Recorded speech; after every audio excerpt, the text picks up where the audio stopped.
Yeah. So I'd say probably community is the biggest thing that helped me get through it. You don't really meet too many people with muscular dystrophy, but I guess broader disability. That sort of community, I found that really helpful because you suddenly just see you're surrounded by people with disabilities. And then able-bodied people are the weird the The weird odd ones outliers. out, which is Yeah. just a nice change. Yeah. But then you just end up talking to a bunch of people and you see them more as people rather than a disability.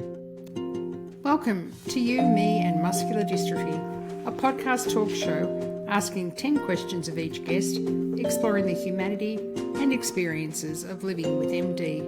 With me, your host, Leanne Watson. I'm so happy to have you here. Welcome to You, Me and Muscular Dystrophy, where we ask 10 questions of people living with the various forms of muscular dystrophy to understand what this rare disease looks like in all its forms. Broadcasting from the unceded land of the Indigenous Wadawurrung people of the Kulin Nation and respectfully acknowledging our Indigenous elders past and present, I'm really happy to be talking once again, because I've spoken to him before on 94.7 Geelong Community Radio, Kalvin Hopper from Boon Wurrung, Bunurong and Wurundjeri Woiwurrung peoples of the Kulin Nation, aka Melbourne. Kalvin happens to have facioscapulohumeral dystrophy and is a super advocate and an all-round great guy. Thank you so much for coming on You Me Muscular Dystrophy, Kalvin. Thanks, Leanne. No, it's nice to see you again. And did I get the name of your muscular dystrophy type correct? Yeah, perfect. That's Yes. the one. Yeah, it's a bit of And a mouthful. yeah, that's right. I think we prefer to say FSHD, don't we? We do. Yeah.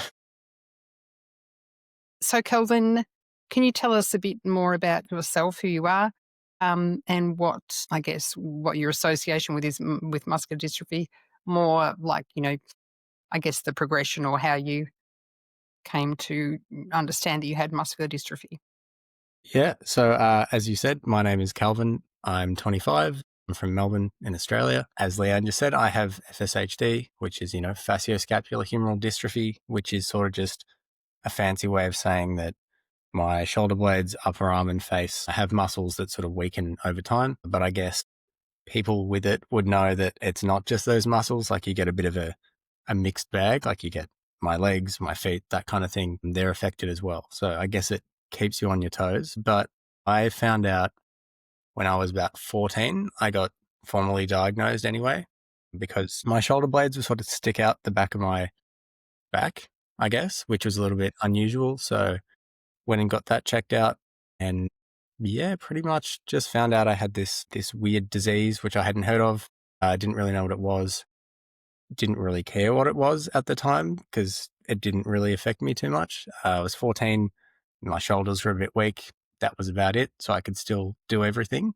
So that didn't really impact me as much as, how big of a diagnosis it can be for some people. But yeah, that was 11 years ago now. And yeah, I've come a long way, both, I'd say, emotionally and physically decline, I guess. Yeah. But it's definitely something that's easy to deal with time. I think that's an important thing is everyone sort of deals with it at a different pace. And it's taken me, I guess, 11 years to sort of start coming to terms with it. Yeah. Yeah. And you do have to give yourself time, don't you? So, which leads very nicely into the second of our questions. When you were young, what did you imagine your grown-up life would look like, or your future would look like? Do you think, I mean, you're still young, to many of us would say Yeah. you're still young, but even from 10 years ago, has all the experiences you've had since then in terms of sort of physical, progression, as well as, I guess, mental maturity and acceptance and all that, how has that sort of altered what 13-year-old Kelvin might have thought his future looked like, Hmm. if anything? Yeah. I mean, I think as a kid and a preteen teenager, that sort of age, I think where I saw my future going was kind of whatever I was interested in at the time, I thought that's going to be my job. So when I was really young, it was tennis. I was really into tennis. Pre-teen sort of age, I was really into desserts and baking and stuff. So I thought I wanted to be a pastry chef. Then it went to, wildlife photographer, artist, like all of anything I was Right. into, I was like, that's what I'm going to do. Yeah, I love it. And then I guess as you get a little bit older, you have to narrow that focus or that hone in on what you want to do a little bit more, and still don't really know what I want to do, but I have things that I enjoy. And I guess having the diagnosis and having my body sort of progress and my condition progress in the way it has, I don't think it's necessarily a negative thing. It gives you a little bit more direction because there's some things you genuinely can't do. So, like strong man's probably off the table for me, that kind of thing. But I think having those, I guess you'd call them limitations, but it's sort of just direction in terms of how my mobility is and all that has sort of shaped the way I've decided how to spend my time. So currently I work a desk job, so I'm sitting down. That's good for me. I don't have to run around anywhere. Not that I could, but I don't have to. So I think over the last sort of 10, 11 years, yeah, I'd say that the way my body works now has sort of impacted the things I've chosen to pursue professionally, I guess. If that Yeah, answers yeah, the question. yeah. I really like that. What was the term that or the way you thought of your rather negative, you're saying they're limitations. What did you call Yeah. them? Yeah. So I guess you could call them limitations, I guess. Like I can't, run or jump or Mm, that kind of thing. But it also just gives you direction. So it's, I guess, two direction. ways of looking at the same So it's thing. kind of like a more strength-based approach or positive based Yeah. approach, I guess, to the situation, which is great. And for someone like you, by the sound of it, that has so many interests and, possibilities and things that you'd love to, things you'd love to pursue, it probably maybe it is handy to narrow it down. Yeah. And Yeah. Gives me some direction for sure. yeah, yeah, I really like that a lot. So, and looking back now, which is only 11 years ago, is there anything that you wish you had known, like right when you were first diagnosed, or that you'd either known or maybe taken into consideration at the time? Do you think? I think I said it earlier, but I think the whole acceptance thing is huge for people. So when you first get diagnosed, I think it would be good to know that um, accepting that can take time. I know Hmm. it's different for different people. So if you're diagnosed later in life, maybe it would seem like a bigger deal. I can't really relate because I was diagnosed at Of 14, so it's a course. little bit tough for me. But just knowing that it's a bit of a journey to sort of have that self-acceptance, like this is what I have, this disease, it's not going away. But I think just looking at it as, give yourself some time to sort of make friends with it, if that makes sense, Yeah, it because does. that's the only way to really move through it, in my opinion. Like And I that a think lot. also, I guess the last couple of years as well, which I'm sure we'll dive into later. So it did take me sort of 10 years to actually tell people about it. Right. Yeah.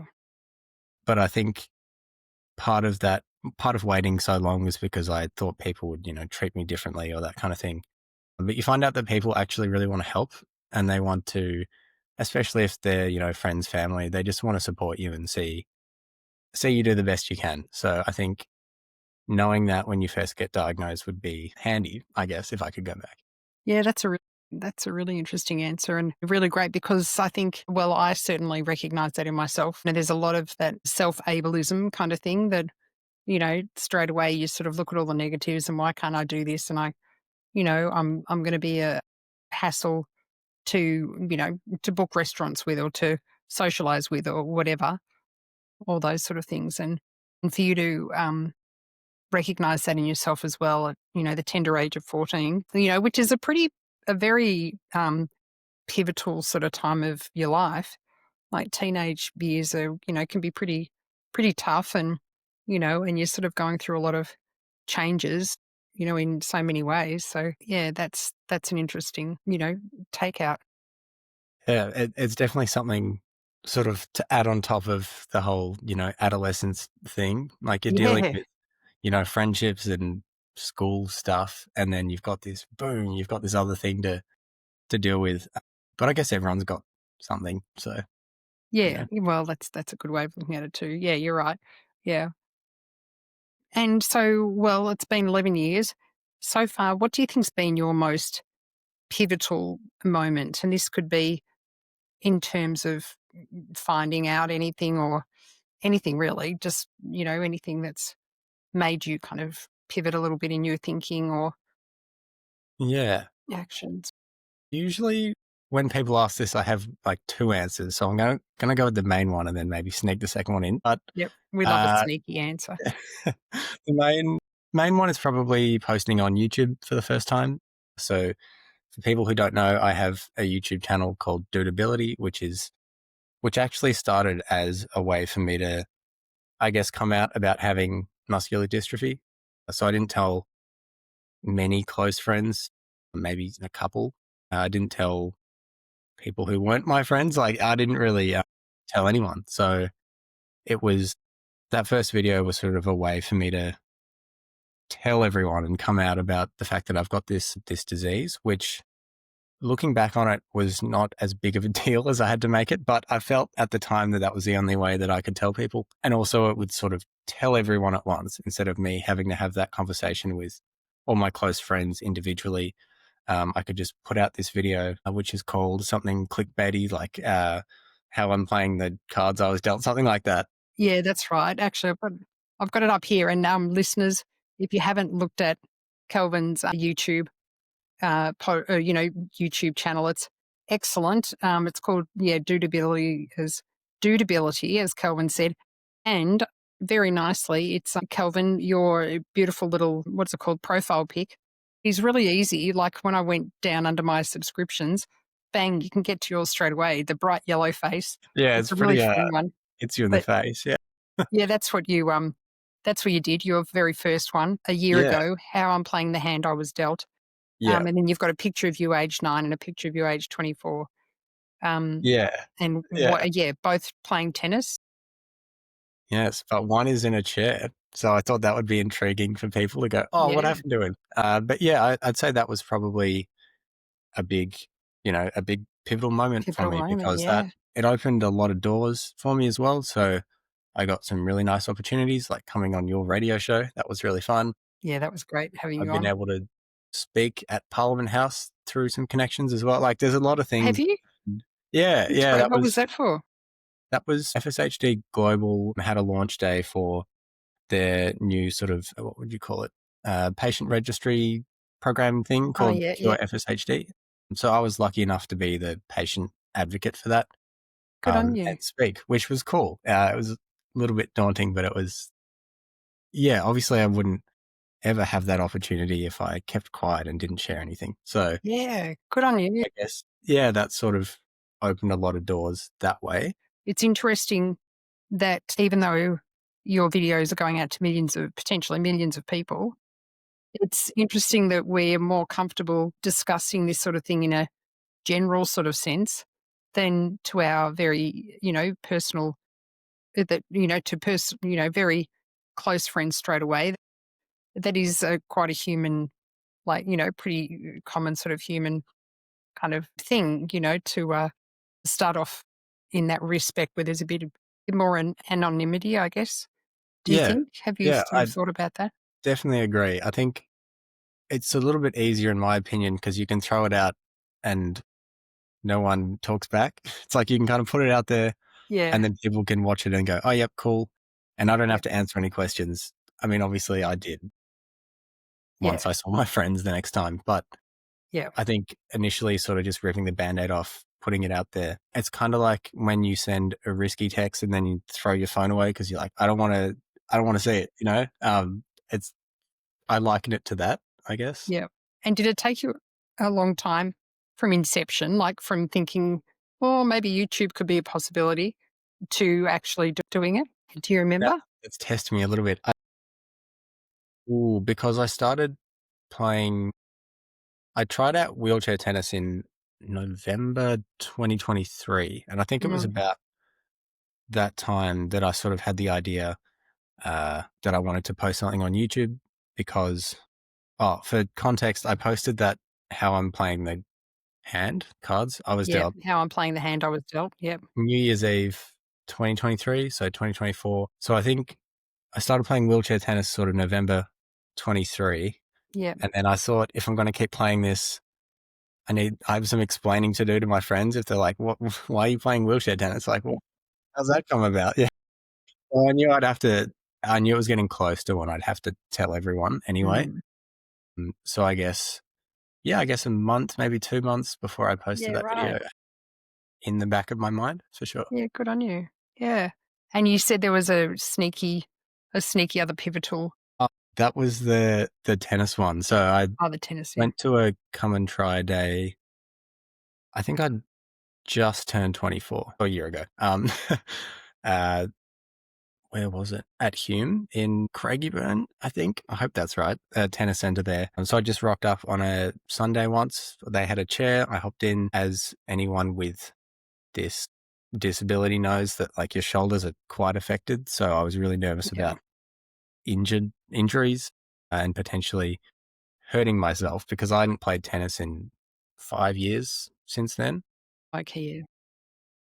But yeah, I got through it uninjured, and yeah, now it's one of the biggest parts of my life. Like I look forward to it every week. I play a few times a week. I'm traveling interstate for it in a few weeks. So it's been a Fantastic. big deal for me. Yeah. Fantastic. So you've been able to maintain your love of tennis that you've had since you were quite a small boy. Yes. Yeah. Yeah. Yeah. I guess it's come back because I had a little hiatus for 5 years because I Yep. couldn't play, and then chair, and then Yeah. now I can play again. And it really is incredible that, you hear these comments, which I've been hearing less and less really about, wheelchair bound and, being confined to a wheelchair, that sort of thing. But it's actually a tool for freedom. Hmm. And I think Yeah. most of us and obviously I'm a lot more permanently in one than a lot of us and you at the moment, hopefully forever. But it's a tool of freedom. And, once you start using it, then it's like, great, all these other things open up. Yeah, exactly. Because if you go from not being able to go somewhere and then you hop in a chair and now you can go there, like that's Yeah. sure you're in a chair, but you can actually go there now. Like Yeah. it opens up a whole world. And I understand that even though I'm not in one day to day. Yeah. Yeah. Permanently. So where do you find your hope and joy? Because I've always found you a very hopeful and joyful sort of person. Um, It's very yeah, nice. which is great. Yeah. Hope and joy. I think joy, probably tennis, like not to harp on about it so much, but it really Yeah. has provided me with a lot to look forward to. So I train Great. 3 times a week, sometimes hit a little bit more. And then I have sort of tournaments that come up every couple of months. So that's always something that I know, even if I have the worst morning of all time, I still have tennis in the afternoon. So it's always something that can bring me joy no matter Yeah. what, which I think is really important to have. So I've been recently thinking about if I did stop playing tennis, what would I do? And I don't know. And I hope it doesn't come to that. So, so I don't have Yeah. an answer. I guess in terms of hope, I like movies. I think movies give me a lot of hope. I think certain stories or I guess seeing, even though it's fictional, like seeing people succeed and do things and push Yeah. through that kind of thing, I find Yeah. that really motivating, Yeah. really, moving. Yeah. That And makes sense. yeah, yeah, I guess. And then other thing, what else do I like doing? I like playing the guitar. I find that's a really nice way to sort of zone out from everything. Yeah. That's Because if nice. you play for long enough, you sort of get lost in it a little bit, as sort of cringy as that sounds. It's something that you can sort of lose yourself in a little bit. And I can kill a lot of time playing. So that's always That's nice. lovely. It's a great, Yeah. yeah. Yeah. Yeah. That's a really good, great outlet. A healthy outlet too, and creative. Very, creativity is extremely beneficial, I think, for all of us. Just quickly going back to a tennis, just for other people that might be listening and considering, going into that, to try and, do a wheelchair sport. Is there a specific sort of training or stretching or anything, regime, physio or anything that you Ooh. kind of benefit from, or Did you just get Yeah. sort of advice on what to do when you feel certain things and work on it as it Yeah. comes? Okay. I've I've had to learn as I go a little bit because Mhm. I mean I haven't played competitive sport for 5+ years, so I kind of, and even then I probably wasn't doing it properly. But one thing I'll say is like warming up properly can reduce the risk of a lot of injury. We in the sort of squads and trainings that I have, they're very sort of on you about warming up your shoulders properly and stretching and doing all this kind of stuff. So I'd recommend if you have like resistance bands, they're really good to just Mm. sort of, get everything moving. What else? Well, that's good. Maybe, yeah. So they generally, you would think, like in your particular squad, they're obviously quite aware of the importance of that. Like it's important for able-bodied people, so they obviously have the right sort of physios and things to help you with your particular unique sort of circumstance. Do you find? Yeah, for sure, Yeah, for great. sure. Especially on Monday. Today's Tuesday. So yesterday's squad, and because it's all wheelchair tennis players, they do make accommodations. So like my range, hands above my head, is not great at all. So we make some adjustments, and then for some other people who have different conditions, they make adjustments accordingly. So Yeah, great. I think, especially if you're playing uh, a sport in the para sort of space, like wheelchair para sort of thing, they're more, I guess, accommodating and they put more effort into making sure you're doing things that aren't hurting you, if that makes any Yeah, sense. great. I think I know what you mean because which is great. That's what they should do because I think there's even more, there's a greater chance of greater injury in not Yeah, doing definitely.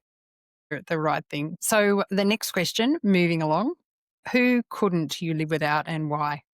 Is there any one in particular or any a lot of people or Yes, there are. So I'd probably say, so I have a twin brother called Jasper. He's a lovely bald man, and he doesn't have my condition. He's very strong, likes to run and jump. Must be nice. Yeah. But he's been really great to sort of grow up with and everything. It's been really nice to have someone who is sort of going through the exact same thing as you, age wise. Right, yeah. Yeah. In most And every other way, yeah. yeah, yeah. And, living together, growing up together, being able to sort of fall back on someone like that has been really helpful for me personally, Mhm. dealing with muscular dystrophy. As he is strong, he also helps me a lot with some physical things. Like if I can't carry something, he's usually pretty good at that. If I am on the ground, he can help me up, that kind of thing. That's I fantastic. think, yeah, yeah. And I think having someone like that by my side is really important. And it's been very beneficial. Yeah. Yeah, that's brilliant. Yeah. Not to exclude my parents or anything. Like Mm. my mum is the sweetest lady. She's sort of my biggest supporter, I'd say. Like literally anything I do, she'll get behind me and get really invested in everything. So yeah, she's been great. Obviously, dad as well. He's a pretty cool dude. I met your We have dad, a lot yeah, of that was lovely. overlapping interests. Oh yeah, you did meet dad. Yeah, Yeah, yeah, yeah, he came into yeah. the studio. Yeah. So yeah, he's been really good to sort of do things with as well. Like we've recently gotten back into golf, that kind of thing. Like I think I have a good balance parent wise in terms of what I can Of get the from each of them. Does that sound bad? No, that's great, yeah, no, that makes sense. That's lovely, and it really does make sort of, you know, hardships so much less than, doesn't it, having that sort of that support always. Yeah, that unconditional support that you've obviously Yeah, got. Yeah, definitely. that's a big deal. So, well, I've done the who, what about the what? Is there a particular device or gadget that makes your life easier? There is. And it's one that I spoke about on your radio show. So if you want me to switch it up, I'm sure I can think of something else. No, that's fine, this is a different audience again. True, So, true. yeah. So I don't use any mobility aids sort of consistently at the moment. So if I had one of them, I'd probably say that. However, I do have some shoes. They're sort of runners. They're the Asics Gel Kayano, but I think they probably have these or something now. I mean, it's fairly old, but they're sort of like to my knowledge, they're sort of designed as like a stable running shoe. And I don't run, but found them to be really sort of helpful in keeping my feet stable and help me not roll my ankle as much, because that was something that I went through a little bit. There was a phase where I sort of rolled my ankles all the time. So these shoes sort of kept them in place. Yeah. And yeah, when they're not, I mean, they're totally covered in mud right now, but when they're not, they're pretty sleek, I Yeah, reckon. cool. But yeah, I'd probably say those shoes. Those shoes, that's great. And actually, talking about devices, you did try, even though you don't really need one right now, you did, which we talked about as well on your YouTube channel, you did have an episode where you wanted to sort of get over your nervousness, I guess, reticence, whatever, to use any aid. So it was a walking stick, was it, or a roll? It was walking It stick. was. It's over in the corner over there. Yeah, you used that. And what was the result of, what was your finding? Why did you do it? And what was the result of that? Yeah. So as you said, it was sort of to get over that feeling of, I guess, like social discomfort in sort of being a fairly young person with a mobility aid. I know that's Mm, sort of a stigma that's sort of out there, and something that I was like really nervous to try, because I thought I'd had a few falls sort of around that time. So I thought I'd sort of got a bit of a wake up call to try something to keep me on my feet, I guess. yeah, And yeah, so I tried the stick. I took it to a disability related event. So that's sort of the easiest gateway into true. Yeah, trying that out. And yeah, it wasn't a big deal at all. It was very relaxed. Don't know how helpful it was for me in terms of keeping me on my feet. Like I didn't fall over or anything, but it was good to try. And I think sort of that, at least going through that experience, hopefully was helpful for other people who were thinking about trying one for themselves. yeah. I But think, yeah, I think if I do try something else down the track, it won't be as big of a deal for me to go out yeah, in public with one. yeah, that's great. And is there any advice you would give to other people newly diagnosed? I think we've already covered a couple of things early on. Is there anything else in particular you can think of? Yeah. So I'd say probably community is the biggest thing that helped me get through it. So as I said before, I didn't really tell anyone for 10 years. So I couldn't really navigate having muscular dystrophy because I literally didn't know anyone with it, or really any disabilities for that matter. So I guess getting involved in tennis, you don't really meet too many people with muscular dystrophy, but I guess broader disability, Yeah, that sort of community. I found that really helpful because you suddenly just see you're surrounded by people with disabilities, yeah. and then able-bodied people are the weird out, the The weird odd ones outliers. out, which is Yep. just a nice change. Yep. But then you just end up talking to a bunch of people, and you see them more as people rather than a disability, Yeah, which is how it probably should be. exactly. But I found that really helpful, and so I've got some good friends in wheelchair tennis just from being in that space for the last year and a half. Fantastic. I know as well, people who get newly diagnosed, they may look for like support groups, that kind of thing. I know that's an option that some people may look for. I know for me, it was helpful at first, sort of meeting other people with muscular dystrophy. I hadn't done that at all before. So that was Mm, quite nice to be able to relate to people straight away. yep. I know that they're not for everyone. I know when you first get diagnosed, it can be a bit confronting suddenly entering this world where, like, if you go on some Facebook groups and that kind of thing, it can be a little bit, how do I put this? There are some people in sort of varying stages of acceptance. Yes. Yeah, I'm trying to say it, yeah, in a Yeah, I nice guess way. maybe you don't really want to be in a group of where people are sort of complaining about their lives, I guess. Yeah, Maybe, like, we want to be real, and that's, one of the reasons these groups are beneficial, because we are sharing experiences, but we also don't want it to be sucking the life out of us either. yeah, yeah. I don't That's probably not a great way of saying it either, but is that I kind of know. what you mean? Do you Yeah, I think know what you mean. Like you want and I'm more? not sort of taking anything away from, people's experiences or anything. No.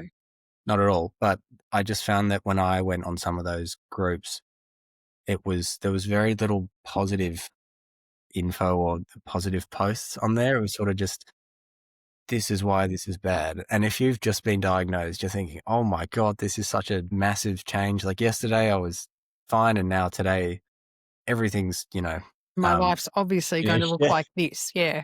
Yes. Yeah. Which is very confronting. I agree with you in that regard. And yeah, I also think the groups, and I did join, a few of them of quite a few years ago now, but I don't really check in that often. One of the main reasons is the bigger groups are in the Northern Hemisphere. So by the time someone's posted, there's no point in me commenting because there's already been 50 comments, and there just seems to be a lot always happening. Mm. That's one of the reasons. But also it's sort of, I guess for me, I don't know if you can relate to it, but if there's certain things that are going on for me, there might not be the same kind of thing.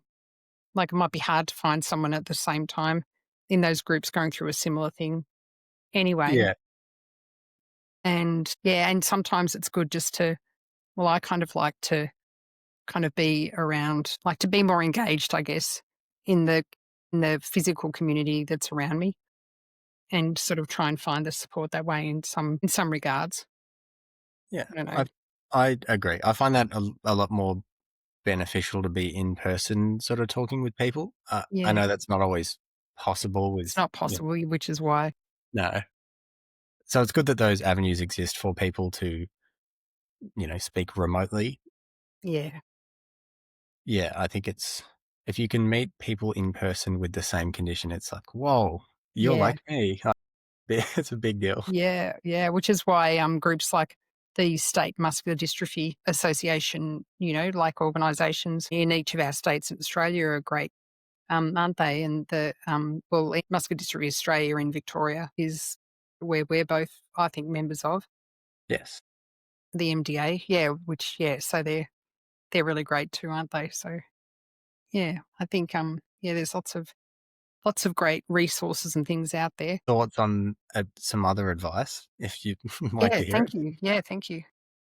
Well, I mean, this has sort of been a pretty new thing for me, this way of thinking. So could be wrong, but I think not. Like if you say you just get diagnosed, I feel like letting it change everything about you is not sustainable long term. Like I think that I was, Calvin the day before I was diagnosed, and then I should remain Calvin for like onwards, instead of like guy with disability and then pre guy with disability, if that makes Hmm. sense. So I think in certain stages, I'd sort of obsess over everything to do with muscular dystrophy. I'd be thinking, am I eating this exact thing? Am I getting this amount of sleep? Oh no, I can't eat that sort of thing. And it sort of became a little bit obsessive where I kind of lost myself a little bit.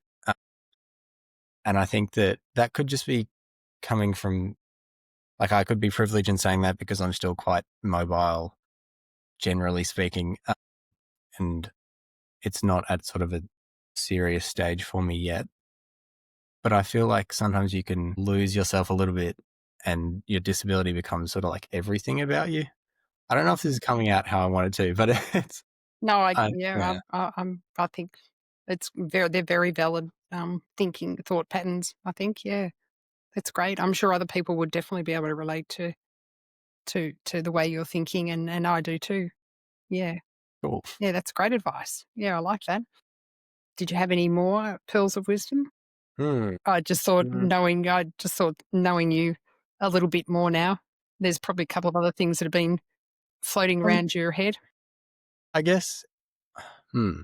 I guess I think if you want to do something badly enough, you can kind of find a way to get there. And I'm just using tennis as an example again, which is my example for everything. But, I wanted to play tennis as a kid, and then that sort of got a pin put in it a little bit. And then now tennis again. Yeah, I think whatever you want to do, I I feel like you can get there with some workaround. That's great. recent thoughts as well. Great. So keep working at it. Yeah, don't Yeah. don't lose hope too soon. Yeah, definitely. Yeah, yeah, that's brilliant. Thanks so much, Kelvin. I really, really enjoy our chats now, our second chat. And just to let other people know, I'm going to try and put in the video part of that'll be going to YouTube of our podcast. I'm going to see whether I can link any parts of your videos when we were talking about them. Otherwise, I will have in the show notes a link to Dudability, your YouTube channel. Is there anywhere else that people can find anything else you've done? Yeah. I guess the only other place is Instagram, which, to be honest, I haven't posted heaps on recently, but it exists. And that's just Dudability as well, just one word. Okay. Yeah. Dudeability. Lovely. Thanks so much again for your time, Kelvin. Thanks, Leanne. Yeah. I It's always hope you have lovely a to talk to you. lovely evening. Thank you. You too.